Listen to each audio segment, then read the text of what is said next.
이제 다니엘서 할 텐데요. 성경의 내용 자체는 이제 다음 주부터 보려고 합니다. 오늘은 이 다니엘서의 저자가 누구이며 또 이 책은 언제 기록된 것인지, 그리고 이 책은 어떤 구조로 기록되었고, 혹시 시간이 된다면 어떤 배경, 역사적인 배경 속에서 이 책이 기록된 것인지까지 말씀드리려고 하는데, 혹시 배경 부분은 시간이 부족해서 못하게 되면 다음 주에 하도록 하겠습니다. 그래서 말씀드린 대로 가급적이면 정한 시간 내에 공부가 마무리될 수 있도록 그렇게 하겠습니다. 먼저 저자와 저작 시기에 관한 말씀을 좀 드리겠습니다. 다니엘서의 저자는 다니엘로 저희가 전통적으로 받아들입니다. 제가 이게 전통적이라고 말씀드리는 이유가 있는데 그것에 대해서는 나중에 좀 말씀을 드리겠습니다. 이 그림은 루벤스라는 화가가 그린 그림이라는데요. 사자굴 속에 들어가 있는 이제 다니엘인데, 성경에 나오는 그 다니엘이 이 다니엘서를 기록했다라고 전통적으로 저희가 생각하고 있습니다. 그리고 이 다니엘이라는 사람이 실제 살았던 시기는 기원전 6세기 중후반이었을 것이다 라고 생각을 하고요. 이 사람이 그 시대를 살며 자신이 겪은 일, 그리고 앞으로 일어날 일들에 대해 환상을 보고 그 환상을 본 내용들을 기록한 그것을 이제 다니엘서라고 저희가 부르지요. 이 책의 저자를 다니엘이라고 저희가 생각하는 이유는 아주 단순하면서도 또 분명합니다. 성경에 그렇게 기록되어 있기 때문인데요. 다니엘서 7장 15절, 8장 1절, 9장 2절, 10장 2절 이렇게 여러 곳에서 나 다니엘이라는 표현이 나옵니다. 내가 다니엘인데 내가 본 환상은 이러하고 내가 전하고 싶은 말은 이것이고 나라고 하는 1인칭 주어를 사용해서 글이 기록되어 있는 것이죠. 그러다 보니 이 책은 다니엘이라는 사람이 기록한 것이다라고 저희가 받아들이는 겁니다. 다니엘서 자체가 이렇게 이야기할 뿐 아니라 예수님께서도 이 다니엘서가 선지자 다니엘의 글이다라는 것을 확인해 주신 적이 있습니다. 마태복음 24장 15절과 16절인데요.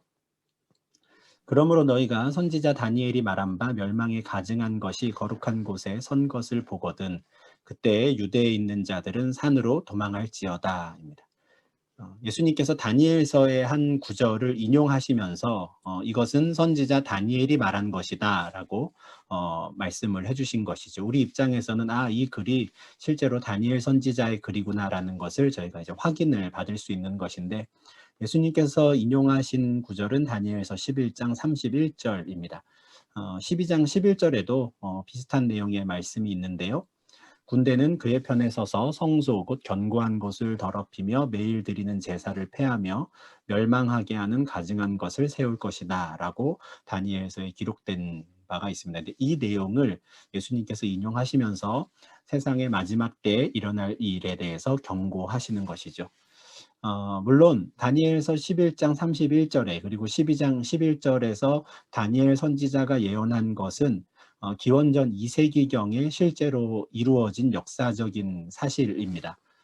이미 역사적으로 한번 이루어진 일인데 예수님께서 이 말씀을 다시 인용하시면서 세상 마지막 날에 있을 일에 대해 한 번 더 경고하시는 것이죠.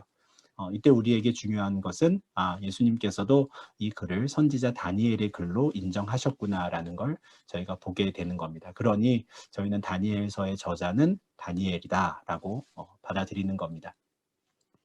그렇다면 이 사람이 실제로 살아서 활동했던 시기가 언제인가를 추정을 저희가 해봐야 하는데, 아주 명확한 시기가 1장 1절에 언급되어 있습니다. 유다 왕 여호야김이 다스린 지 3년이 되는 해에 있었던 일을 앞으로 기록하겠다라고 하는 것이죠. 그리고 그 다니엘이 다리오 왕의 시대를 지나서 바사 사람 고레스 왕의 시대까지도 형통했다라고 합니다. 이 바사는 페르시아거든요. 바벨론 제국을 지나서 페르시아 제국의 고레스 왕의 시대까지 이 다니엘이 생존해 있었고 형통한 삶을 살았다라는 기록입니다. 그래서 유다 왕 여호야김이 다스린 지 3년이 되는 해는 언제인지, 그리고 페르시아 사람 고레스 왕의 시대는 언제인지를 찾아보니 기원전 605년이 여호야김이 다스린 지 3년이 되는 해고요.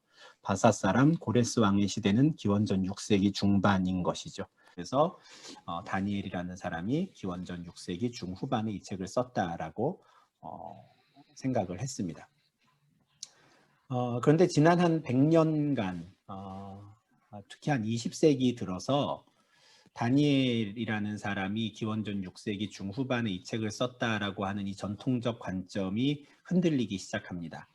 학자들 사이에서 이 책은 기원전 2세기에 어떤 사람이 기원전 6세기에 살았던 다니엘이라는 사람의 이름을 빌려서 그 사람인 척하고 쓴 책이다라고 말하기 시작했고요. 또 어떤 사람은 기원전 3세기에 쓴 책이다라고 말하기 시작했습니다. 학자들이 이런 새로운 의견을 제시하기 시작한 데에는 이유가 있습니다. 근데 이유가 조금 좀 잘 우리가 받아들일 필요가 있는데, 첫 번째는 이렇게 정확한 예언을 한다는 것은 불가능하다라는 거예요. 어떻게 사람이 이렇게 정확한 예언들을 할 수 있는가? 우리가 보게 되겠지만 지금 이분들이 이야기하는 주 대상은 다니엘 11장에 나오는 내용인데요. 11장의 상황이 실제로 기원전 2세기에 벌어지거든요. 그런데 기원전 6세기의 사람이 기원전 2세기에 일어날 일을 이렇게까지 정확하게 예언한다는 것은 불가능하다. 그러니 기원전 2세기에 실제 그 일을 겪었던 사람이 아주 오래전에 마치 다니엘이 이 상황을 예언한 것 같은 형식으로 이 글을 기록한 것이다 라고 설명을 하는 것이죠. 또 전통적인 관점을 받아들이지 못하겠다라고 하는 분들이 제기하는 두 번째 문제는 다니엘서의 내용 중에 역사적인 오류들이 있다라는 거예요. 역사적으로 따져봤을 때 맞지 않는 부분이 있다는 것이죠. 그러니 이것은 진짜 어떤 하나님께서 환상을 보여주신 것, 그것을 기록한 것이라고 볼 수는 없고, 어떤 한 사람이 2세기 또는 3세기에 자신이 겪은 그 시대상을 기록하면서 앞으로는 이런 일이 일어나지 않을까라고 예언하는 것처럼 썼지만 결국에는 그 예언들은 틀렸다라고 말하는 겁니다. 그러다 보니 기원전 6세기가 아니라 2세기 또는 3세기에 기록된 책이다라고 하는 게 지난 한 100년간, 특별히 20세기에 들어서 많이 대두됐습니다. 그래서 교회에서는 여전히 이 다니엘이라는 사람이 그 시대에 썼다라고 설교도 하고 하지만, 사실 학자들의 세계에서는 전통적 관점을 지지하는 사람들은 오히려 소수입니다. 최근에는 기원전 2세기 또는 3세기 저작이 맞다라고 하는 분들이 대다수예요. 그렇지만 저는 여전히 전통적인 관점을 저희가 유지하는 게 타당하다라고 생각하고요. 2세기와 3세기 저작서를 주장하시는 분들의 의견이 있다 하더라도 그것이 우리의 전통적인 관점을 버려야 하는, 전통적인 관점을 포기해야 할 만큼 결정적인 게 아니다라고 저는 생각을 합니다. 그 부분에 대해서 좀 말씀을 드리려고 하는데요. 일단은 요 1번과 2번이 각각을 보면 그럴듯해 보이지만 사실 요 두 가지를 합치면 좀 이해가 되지 않죠. 한 사람은, 어떤 사람들은 예언이 너무 정확해서 믿을 수 없다라고 하고요. 또 어떤 사람들은 오류가 있어서 믿을 수 없다라고 합니다. 그러니까 정확해도 문제고 정확하지 않아도 문제인 것이죠. 이 두 가지 이유를 가지고 이제 전통적인 관점을 받아들일 수 없다라고 하는데, 먼저 정확하게 예언한 부분에 대한 내용을 좀 한번 보도록 하겠습니다. 다니엘서 11장 28절과 31절에 이런 내용이 있습니다. 북방왕은 많은 재물을 가지고 본국으로 돌아가리니 그는 마음으로 거룩한 언약을 거스르며 자기 마음대로 행하고 본토로 돌아갈 것이며, 그때 군대는 그의 편에 서서, 이 북방왕의 편에 선다는 것이죠. 성소 곧 견고한 것을 더럽히며 매일 드리는 제사를 폐하며 멸망하게 하는 가증한 것을 세울 것이다 라는 예언입니다. 요 11장 31절은 마태복음 24장에서 예수님께서 인용하셨던 말씀이기도 한데, 실제로 이 여기서 11장 28절에서 말하는 북방 왕이 누구인가 이제 학자들이 열심히 찾아보았더니 이 사람을 꼽습니다. 안티오쿠스 4세라고 하는 사람인데 이 사람이 기원전 2세기 사람이에요. 헬라 제국의 한 왕이었고요. 알렉산더 대왕이 죽고 이후에 사후에 그 알렉산더가 다스리던 헬라 제국이 여러 땅으로 좀 나눠지고 그 중에 한 땅을 다스리던 사람이 이제 안티오쿠스 4세인데 이 사람이 기원전 2세기 경에 예루살렘에 쳐들어옵니다. 그래서 우리가 앞서 보았던 다니엘서 11장의 말씀대로 그대로 하는 것이죠. 이 사람이 했던 일들을 보면 예루살렘 성전에 제우스 신상을 세웁니다. 성소에 가증한 것이 세워진다라는 그 선포가 그 예언이 이루어지는 것이죠. 그리고 그가 율법을 무시한다, 율법을 금한다라고 하는데 실제로 돼지고기를 허용하고요. 예루살렘에서 더 이상 남자아이들이 할례 받는 것을 금지시킵니다. 그리고 안식일을 지키는 것을 금지시켜요. 그리고 성전 금고와 기물까지 약탈해 갑니다. 이런 일이 실제로 기원전 2세기에 예루살렘에서 역사적으로 벌어지는데 이 상황을 어떻게 기원전 6세기에 다니엘이라는 사람이 실제로 400년이나 뒤에 일어날 일에 대해서 이렇게까지 정확하게 다 예언하고 선포할 수 있는가? 그러니 이것을 고지고대로 받아들이는 것은 조금 비이성적이다 이렇게 보는 것이죠. 그런데 또 역사적인 오류가 있다라고 말하는 입장에서는 이 안티오쿠스 4세라는 사람에 대한 그 북방 왕이라고 하는 사람에 대한 예언이 11장 39절까지는 잘 맞는데 11장 40절 이후부터는 잘 맞지 않는다라는 거예요. 40절에도 북방 왕이 나오는데 마지막 때에 남방 왕이 그와 힘을 겨룰 것이나 북방 왕이 병거와 마병과 많은 배로 회오리 바람처럼 그에게로 마주와서 그 여러 나라에 침공하여 물이 넘침같이 지나갈 것이다 라고 하고요. 그가 장막 궁전을 바다와 영화롭고 거룩한 산 사이에 세울 것이나 그의 종말이 이르더니 도와줄 자가 없으리라.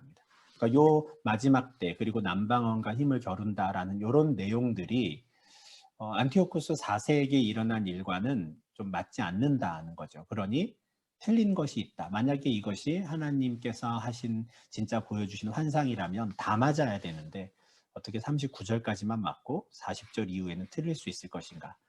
그러니 아무래도 실제로 안티오쿠스 4세가 예루살렘에 들어와서 했던 일들을 직접 보고 겪었던 사람이 마치 다니엘이 예언한 것과 같은 형식을 빌려서 이것을 쓴 것이다. 그리고 애석하게도 그 사람이 40절 이후에 쓴 내용에 대해서는 역사적으로 잘못된 예언을 했기 때문에 스스로의 정체를 밝히고 만 것이다. 뭐 이렇게 설명을 하는 것이죠. 근데 이 부분에 대해서는 전통적인 관점에서 또 변호할 수 있는 내용이 있습니다. 텔레스코핑이라고 하는 방식인데요.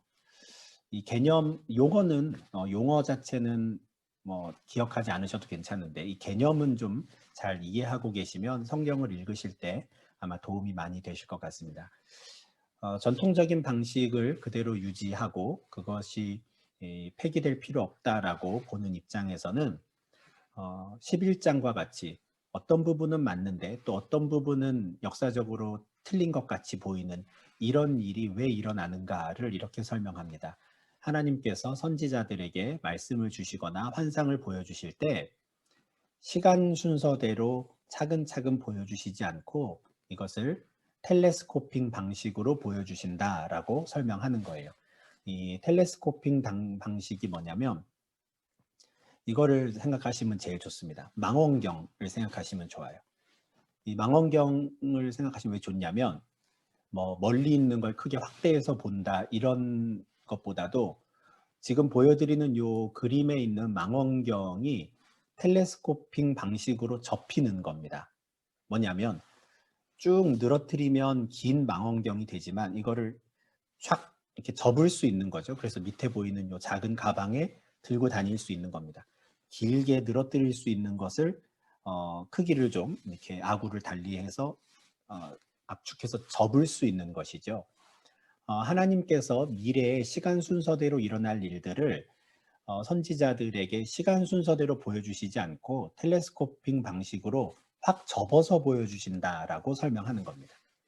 그러니 그 환상이나 그 계시의 말씀을 듣는 선지자 입장에서는 엄밀한 의미에서는 그 시간 순서가 잘 명확하게 구분되지 않는, 그러나 분명히 하나님께서 앞으로 하실 일들을 압축해서 그냥 한 번에 보게 되는 것이죠. 그것을 이야기하다 보니 후대의 사람들이 그 사람들의 예언을 시간 순서대로 따져가면서 요 부분은 맞고 요 부분은 틀렸으니 이 예언은 잘못된 것이다 라고 판단할 수 없다라는 겁니다. 예언하는 사람도 그 상황들을 시간 순서대로 이해하고 받아들여서 한 게 아니라 그냥 하나님께서 압축해서 보여주시는 대로 그냥 그 장면 자체를 선포하고 예언하는 것이기 때문에 어떤 시간의 순서에 따라서 그 일들이 벌어질지에 대해서는 그도 몰랐다라고 보는 것이죠. 이건 구약의 선지자들에게만 일어나는 일이 아니라 우리에게 아주 대표적으로 이런 사례가 하나 있습니다. 세례 요한의 사례이죠. 세례 요한이 예수님께서 이 땅에 오실 것이라는 자기의 뒤에 하나님의 어린 양이 올 것이다 라는 것을 사람들에게 선포하면서 마태복음 3장 11절 12절에서 이렇게 예언했습니다. 그는 성령과 불로 너희에게 세례를 베푸실 것이요 손에 키를 들고 자기의 타작마당을 정하게 하사 알곡은 모아 곡간에 들이고 쭉정이는 꺼지지 않는 불에 태우시리라. 우리는 세례 요한이 예수님에 대해 잘못 이해하고 있었다라고 설명을 할 수 있습니다. 왜냐하면 예수님이 오셔서 알곡과 쭉정이를 구분하지 않으셨거든요. 예수님께서 오셔서 그들에게 성령을 보내주시겠다 약속하셨고 성령이 나중에 오셔서 그 불로 제자들에게 임하신 것은 맞지만 이것은 예수님의 사역이 아니었습니다. 그죠? 성령님의 사역이었고 알곡은 모아 곡간에 들이고 쭉정이는 꺼지지 않는 불에 태우는 것은 우리가 알기로는 다시 오시는 예수님, 재림하셔서 예수님께서 하실 일이었어요. 근데 세례 요한은 자기 뒤에 오시는 분이 이 일을 하신다라고 했거든요. 그런데 정작 그 시대 세례 요한이 살아있을 때에 처음으로 이 땅에 임하셨던 예수님은 세례 요한이 예언한 일들을 하지 않으십니다. 그러다 보니 나중에 세례 요한이 자기의 제자들을 예수님께 보내서 오실 그 이가 당신입니까? 아니면 우리가 다른 일을 기다릴까요? 라고 질문을 하죠. 세례 요한도 헷갈렸던 겁니다. 자신이 받은 말씀은 메시아가 오시면 분명히 알곡을 모아 곡간에 들이고 쭉정이는 꺼지지 않는 불에 태우신다라고 했는데 그렇다면 저 종교 지도자들을 단번에 다 심판하셔야 되는데 예수님이 하시는 일은 그런 일들이 아니었던 것이죠. 그러니 세례 요한이 헷갈렸던 겁니다. 그렇지만 예수님께서 세례 요한의 선포가 잘못됐다라고 그는 가짜 선지자라고 말하지 않으십니다. 여자가 낳은 자 중에 가장 큰 자라고 오히려 세례 요한을 칭찬하시죠. 왜냐하면 세례 요한이 마태복음 3장 11절 12절에서 선포한 것은 그가 분명 하나님께 받은 말씀이 맞기 때문입니다. 다만 시기가 그때가 아니었던 것뿐이죠. 그 언젠가 그 메시아께서 반드시 하실 일이 맞습니다. 그런데 세례 요한이 이것을 압축해서 말씀을 받다 보니 나중에 그 언젠가 일어날 일까지도 그냥 지금 선포하게 되는 것이고 세례 요한 입장에서는 그 일이 지금 일어날 것이라고 착각하게 되었던 것이죠. 이와 같은 방식으로 하나님께서 선지자들에게 말씀을 주시기 때문에 다니엘서뿐만이 아닙니다. 구약의 선지자들의 내용들을 보면 그 시대에 성취되는 일이 있고 나중에 되는 일이 있고 아직은 이루어지지 않은 정말 메시아가 오셔서 세상 마지막 날에 일어날 일까지도 한 번에 뒤섞여서 보여주시고 선포하게 하시기 때문에 후대의 사람들이 볼 때는 어떤 부분은 역사적으로 맞고 어떤 부분은 역사적으로 틀린 것처럼 보이는 일들이 벌어지는 것이죠. 그렇기 때문에 11장에 어떤 내용은 맞고 어떤 내용은 틀린다 하는 그 점 때문에 전통적 관점을 포기할 이유는 전혀 없습니다. 또 다른 이유가 하나 더 있는데요. 기원전 고대 근동 지역에 대한 연구가 아직 많이 부족하다라는 점입니다. 20세기 들어서 학자들에 의해서 전통적인 관점의 저자와 저작 시기가 많이 공격을 받았다라고 했는데 학자들 같은 경우에는 새로운 사실이 하나 발견되면 그것에 근거해서 논리를 풀어나가죠. 그러다 보니 새로운 사실이 뭔가 하나 나오면 이러이러한 이유 때문에 그 기존에 있던 모든 전통적 관점, 방식을 다 포기해야 해. 그것을 그대로 유지하는 건 좀 시대착오적이야 라고 이야기를 합니다. 그렇지만 현실적으로 보았을 때 고대 근동 지역에 대한 모든 연구가 아직은 끝나지 않았고, 끝나지 않은 정도가 아니라 거의 대부분의 많은 사실들을 저희가 모르고 있습니다. 그 대표적인 예가 하나 최근에 있었는데요. 학자들 사이에서 바벨론 제국의 마지막 왕이 누구인가 하는 연구가 아주 뜨거웠었던 적이 있습니다. 바벨론 제국의 마지막 왕이 누구인가. 학자들이 갖고 있는 자료는 아무리 연구를 해도 나보니두스라고 하는 사람이 마지막 왕이었어요. 그런데 이 나보니두스라는 사람이 성경에는 나오지 않는 것이죠. 바벨론 제국의 마지막 왕으로 성경에 나오는 사람은 벨사살이라는 왕입니다. 한 번만 나오는 것도 아니고 5장 1절, 7장, 8장에 계속 나와요. 벨사살 왕이, 벨사살 왕이, 벨사살 왕이. 그런데 역사적으로는 이 벨사살이라는 사람, 이 이름을 가진 왕이 바벨론 제국을 다스린 적이 없다라는 거죠. 역사적인 기록상 바벨론 제국의 마지막 왕은 나보니두스였다라는 겁니다. 그래서 성경의 기록이 틀렸다, 잘못됐다, 실제로 다니엘이 기록한 것은 아니다라는 주장들이 제기되었던 것이죠. 그런데 이 점에 대해서 최근에 나온 새로운 연구가 하나 있습니다. 그게 뭐냐면 지금 보여드리는 이 지도가 바벨론 제국의 지도입니다. 이 분홍색으로 표시된 지역이 바벨론 제국의 영향권 아래 있었던 모든 땅들인데요. 뭐 굉장하죠. 저 이집트까지 다 아우르는 대제국이 바벨론 제국입니다. 이 바벨론 제국의 수도는 바벨론이죠. 바빌로니아라고도 하는데 저 바벨론이 이제 수도입니다. 근데 학자들이 연구를 해보니 바벨론 제국의 마지막 왕 나보니두스가 바벨론에 살지 않았다는 걸 알게 됩니다. 그 사람은 어디에 있냐면 멀리 떨어진 대마라는 곳에 머무르고 있었다라는 사실을 발견하게 됩니다. 바벨론에서부터 한 1000마일 정도 떨어져 있다 그래요. 홍해 바로 근처, 아주 멀리 떨어져 있었던 것이죠. 바벨론 제국의 마지막 왕은 그곳에 있었습니다. 이 사람이 왜 여기에 있었는가에 대해서도 연구를 해보니 정치적인 또 종교적인 이유 때문에 이 사람이 바벨론에 머물지 못하고 대마에 와 있었다라고 하는데 그 이유가 뭐냐면 이 나보니두스라는 이 왕은 바벨론 제국의 모든 시민들이 섬기고 또 주류 종교라고 했던 마르둑이라고 하는 그 신을 섬기지 않은 거예요. 좀 특이한 일인데, 그죠? 바벨론 제국의 왕이 제국의 신을 가장 우선하지 않고 이 사람은 달의 신을 섬겼다라고 합니다. 그러니까 이 사람은 마르둑보다는 달의 신을 더 열심히 섬기는 사람이다 보니 바벨론 제국의 수도 바벨론에 있는 그 마르둑의 제사장들, 그러니까 종교 지도자들과 마찰이 있었던 겁니다. 그러다 보니 더 이상 그곳에 머물지 못하고 멀리 떨어져 대마에 와서 달의 신을 섬기며 있었던 것이죠.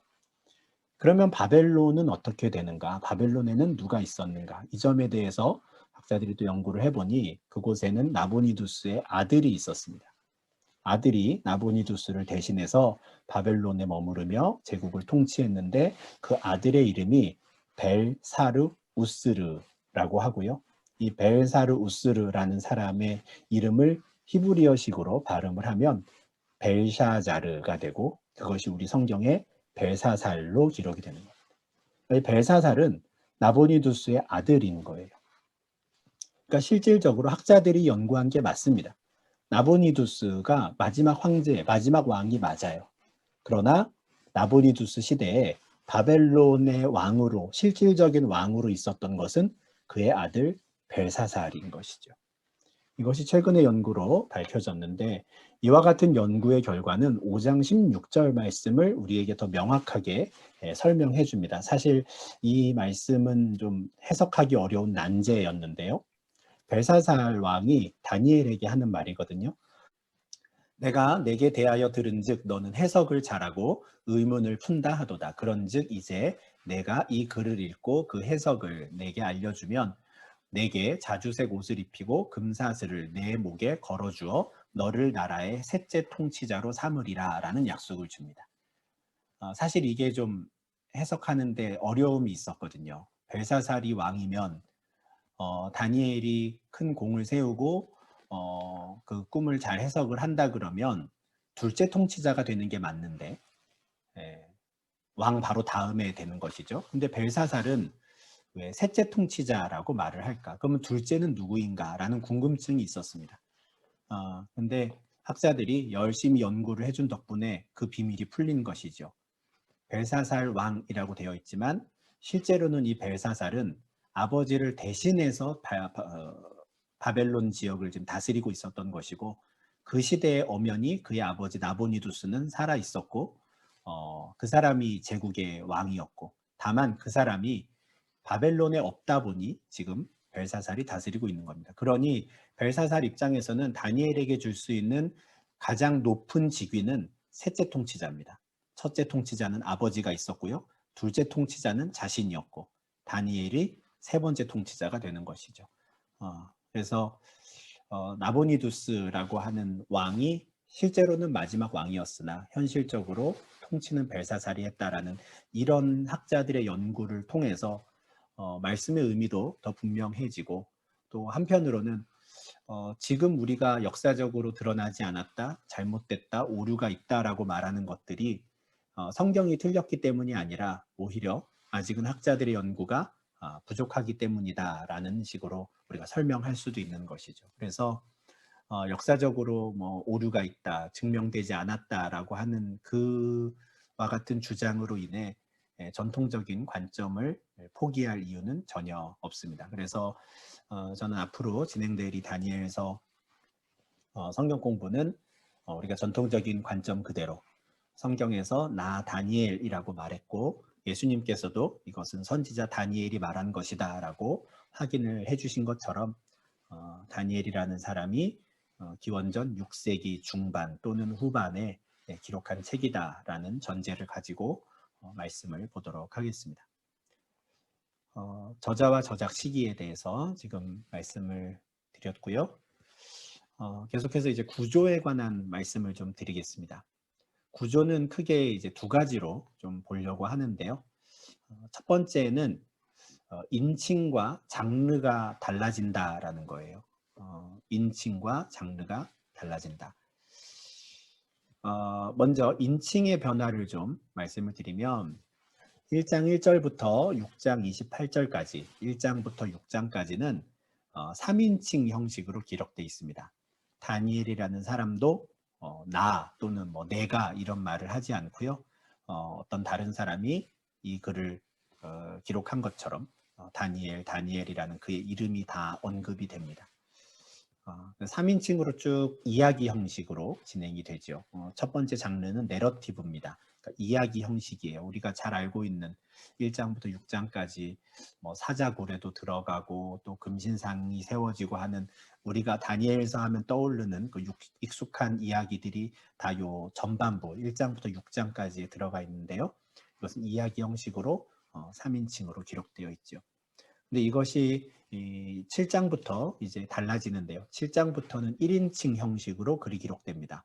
내가, 나 다니엘이 이런 식으로 기록이 되고, 이야기의 형식도 더 이상 내러티브, 이야기 형식이 아니라 아포칼립틱이라고 하는데 좀 계시적인, 묵시적 이런 뜻입니다. 우리가 요한계시록을 떠올리시면 되겠는데요. 좀 미래의 일에 대해서 어떤 환상이라든가 계시를 보았다라고 하는 뉘앙스로 전달되는 형식입니다. 7장부터 12장까지는 이와 같은 형식으로 진행이 됩니다. 그래서 사실 다니엘서 하면 굉장히 좀 이중적인 느낌이 있어요. 유초등부 학생들이 가장 좋아하는 이야기들이 있는 책이고요. 또 어른들이 읽기에도 가장 어려운 본문들이 있는 책, 이게 또 다니엘입니다. 그러니까 전반부와 후반부가 너무 다르고 또 전해지는 방식도 너무 다르기 때문에 이제 그런데 3인칭으로 이야기 형식으로 진행되던 글이 이제 7장부터는 1인칭 또 묵시적, 계시적인 방식으로 진행된다라는 거를 좀 염두에 두시면 좋겠고요. 또 하나 구조가 있는데요. 이중 언어가 사용된다라는 겁니다. 사실 이 부분은 학자들의 영역입니다. 저도 뭐 히브리어, 뭐 아람어 모르는 상황에서 그냥 이렇게 그런가 보다 하고 말씀을 드리는데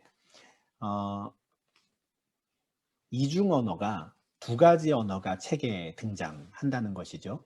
히브리어로 1장 1절부터 2장 4절 전반부까지 상반절까지 기록되어 있습니다. 한번 찾아보시면 좋겠는데요. 다니엘서 2장 4절을 보시면 글이 이렇게 되어 있습니다. 갈대아 술사들이 아람 말로 왕에게 말하되 이렇게 말해요. 그죠? 그러면서 왕이여 이렇게 시작을 하는데 제가 가진 성경책에는 왕이여 앞에 이제 숫자가 있습니다. 아마 숫자가 있는 성경책들이 있으실 텐데 그 숫자에 해당되는 각 줄을 밑에 내려와서 보시면 2장 4 하반부터 7장 28절까지는 아람 말로 기록되었음 이렇게 되어 있습니다. 아람어가 등장을 한다는 거죠. 그러니까 히브리어로 시작을 해서 2장 4절까지는 이제 히브리어로 쭉 오다가 아람말로 아뢰되 한 이후부터는 7장이 끝날 때까지 아람어가 나온답니다. 아람어는 그 당시 고대 근동 지역의 공용어라고 생각하시면 됩니다. 히브리어는 이제 유대인들만 쓰는 말이고요. 아람어는 그 아까 전에 보여드렸던 그 전체 바벨론 제국민들이 공통적으로 쓰던 대다수의 사람들이 쓰던 말입니다. 요즘으로 치면 뭐 영어 정도 되는 것이죠. 세계 어디에 가나 일단 영어로 먼저 말을 걸듯이 아람어가 그 당시에 고대 근동 지역의 공용어였는데 그 공용어로 쓰이던 아람어가 2장 4절부터 7장까지 쭉 기록이 됩니다. 그러니까 히브리어로 기록된 것이 아닌 것이죠. 그리고 나서 다시 8장부터 마지막 12장까지는 히브리어로 기록이 됩니다. 그러니까 두 가지 언어가 이 다니엘서 안에 들어와 있어요. 우리가 볼 때는 그냥 다 한국말로 번역이 되어 있으니 뭐 사실 저희 입장에서는 큰 뭐 상관이 없는 것인데 이 글 원본 자체를 따질 때에는 굉장히 좀 중요한 부분이죠. 고민을 하게 되는 겁니다. 왜 굳이 아람어를 썼을까? 히브리어로 아람어 또 다시 히브리어 이 순서로 넘어가게 되는 이유는 무엇일까? 사실은 학자들도 아직 그 확실한 이유는 모릅니다. 왜 이런 방식으로 이 책이 기록되었는가는 알 수 없다. 다만 나중에 보여드리겠지만 아람어로 기록된 본문 자체의 그 구조와 의미를 본다면 그 이유를 알겠지만 굳이 앞뒤에 또 다시 히브리어로 기록한 이유는 무엇일까 등등은 뭐 아직 학자들도 분명히 이것 때문이다라고는 말을 못합니다. 다만 우리가 좀 기억하고 있으면 좋을 것 같아요. 네. 다니엘서는 히브리어로만 기록된 게 아니라 한 절반 가까이 상당히 긴 부분이 아람어로 기록되었다라는 걸 보시면 좋겠습니다. 요 지금 말씀드린 요 두 가지 구조 인칭과 장르가 달라지고 또 언어가 달라진다라는 점을 하나의 도표로 좀 보여드리겠습니다. 이 다니엘서가 이제 1장부터 12장까지 쭉 있는데 사실은 이 인칭이 달라지고 장르가 달라지고 사용하는 언어가 달라진다라는 이런 점 때문에 또 다니엘서가 다니엘이라는 한 사람이 쭉 기록한 것이 아니다. 여러 사람이 짜집기를 했을 수도 있고 또 여러 사람들이 동원되어서 글을 이어간 것이다라고 말하는 분들도 있거든요. 그런데 오히려 인칭이 달라지고 장르가 달라지고 그 가운데 이중 언어가 사용되는 점이 오히려 한 사람이 의도를 가지고 이 글을 썼다라는 것을 보여주는 반박할 수 있는 또 증거가 됩니다. 그 부분을 좀 보여드리려고 하는데요. 말씀드린 대로 1장부터 6장이 끝날 때까지는 3인칭으로 내러티브 형식으로 이야기 형식으로 글이 기록되었습니다. 그 다음에 7장부터 이제 12장 끝까지 1인칭 계시적 또 묵시적인 내용이 기록되어 있죠. 근데 만약에 저자가 2명 이상이라면 여러 그룹이 이것을 했다면 언어가 사용된 것과 가급적이면 요 이야기 방식, 인칭의 변화를 좀 맞췄을 거예요. 그런데 언어가 사용된 형식과 요 인칭과 장르가 변화되는 게 아구가 잘 맞지 않습니다. 말씀드린 대로 먼저 히브리어가 1장 1절부터 2장 4절 상반절까지 기록이 되죠. 그리고 2장 4절부터 시작되는 아람어가 6장에서 끝나는 게 아니었습니다. 그죠? 아람어가 7장 끝까지 가죠. 7장 28절까지 아람어로 기록되고 그리고 8장부터 12장까지 히브리어가 기록이 됩니다. 그러니까 이중 언어로 사용된 구조가 인칭의 변화, 장르의 변화와 딱 맞지 않는 겁니다. 뭐 1장부터 6장까지는 아람어로 기록되어 있으면서 이야기 형식이고 7장부터 12장까지는 히브리어로 기록되어 있으면서 뭐 1인칭이다. 이러면 두 사람 또는 세 사람이 쓴 글을 그냥 합친 것처럼 볼 수도 있겠지만 그렇지 않다는 것이죠. 언어가 바뀌는 것이 인칭이나 또는 이야기의 형식, 기록의 형식이 달라지는 것과 맞지 않습니다.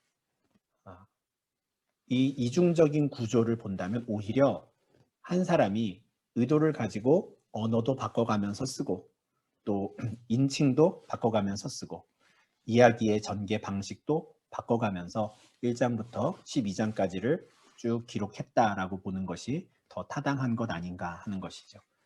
그래서 지금 요 보여드리는 요 표를 좀 머릿속에 좀 잘 기억을 하신 상태에서 앞으로 1장부터 12장까지 물론 우리가 뭐 히브리어가 아람어로 바뀌었다 뭐 이런 부분까지는 저희가 한글 성경을 통해서는 감지할 수 없고 저도 못하는 부분인데요. 그렇지만 언어가 달라졌다. 언어가 왜 달라지는가는 또 말씀드리겠습니다. 그리고 인칭이 실제로 이렇게 달라지는구나 하는 점들을 좀 눈여겨보시면서 성경을 읽으시면 더 좋을 것 같습니다.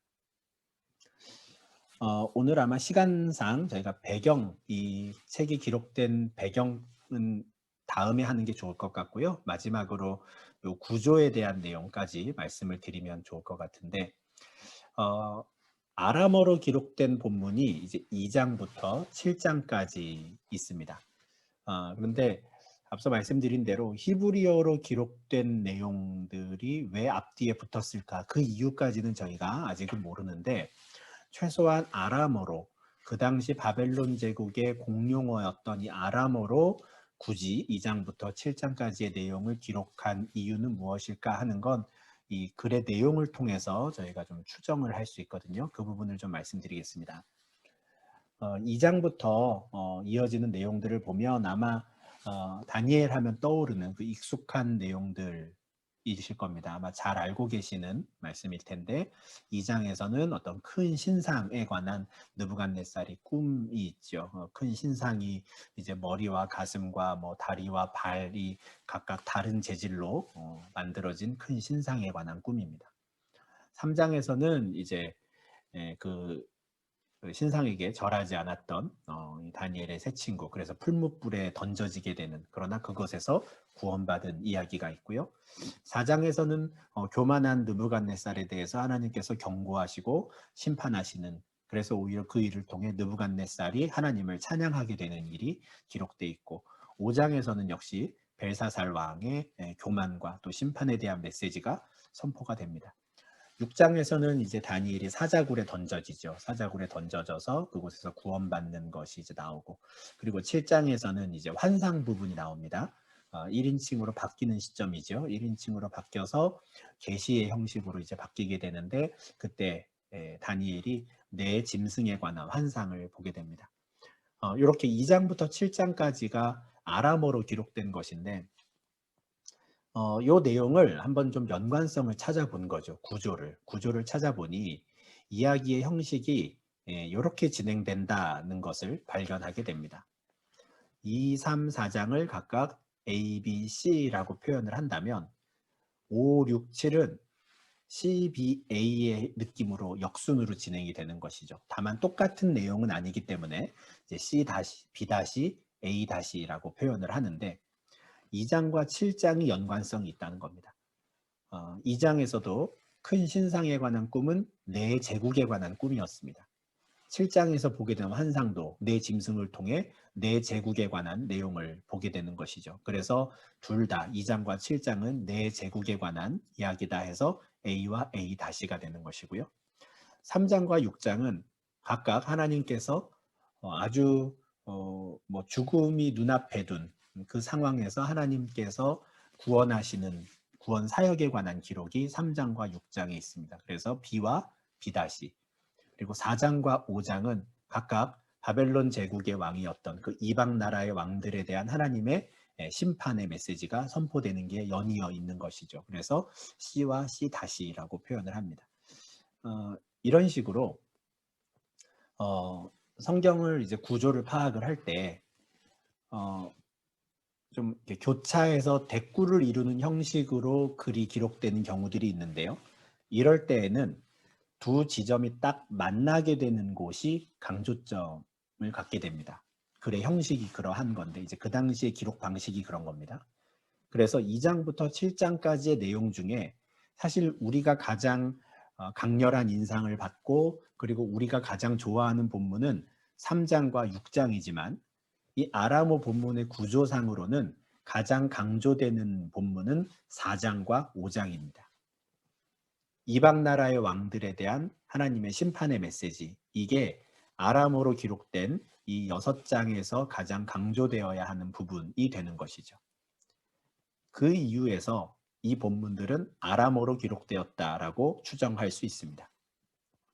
이방 나라에 대한 그 강렬한 심판의 메시지가 강조되어야 하는 본문인데 이게 이제 히브리어로 기록이 되면 정작 그 심판을 듣고 해야 하는 이방 나라 사람들은 모르는 것이죠. 그냥 이스라엘만의 일이 되는 겁니다. 그런데 다행히 다니엘은 6세기 중후반에 포로로 끌려가서 바벨론 제국민으로 살면서 아람어에 능통한 사람이었고요. 그러다 보니 그는 이방 나라에 선포할 이 메시지, 이 형식은 아람어로 기록을 하는 것이죠.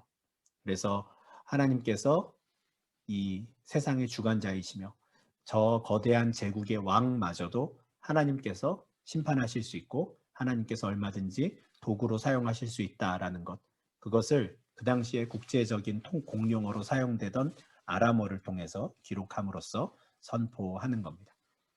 그래서 아람어 본문으로 기록된 내용 2장부터 7장까지의 내용은 최소한 저희가 이런 의도에서 굳이 언어를 바꿔가면서 기록한 것 아닌가라고 추정은 할 수 있겠습니다. 그래서 저희들이 좀 이 구조들을 좀 머릿속에 염두에 두고 좀 볼 수 있으면 좋겠고요. 이렇게 해서 오늘은 뭐 여기까지 하면 좋을 것 같습니다. 11시 배경 들어가게 되면 11시를 넘어갈 것 같은데요. 이 정도까지 해서 우리가 이 다니엘서의 저자와 저작 시기 그리고 구조까지의 내용을 좀 보는 것으로 그렇게 하겠습니다.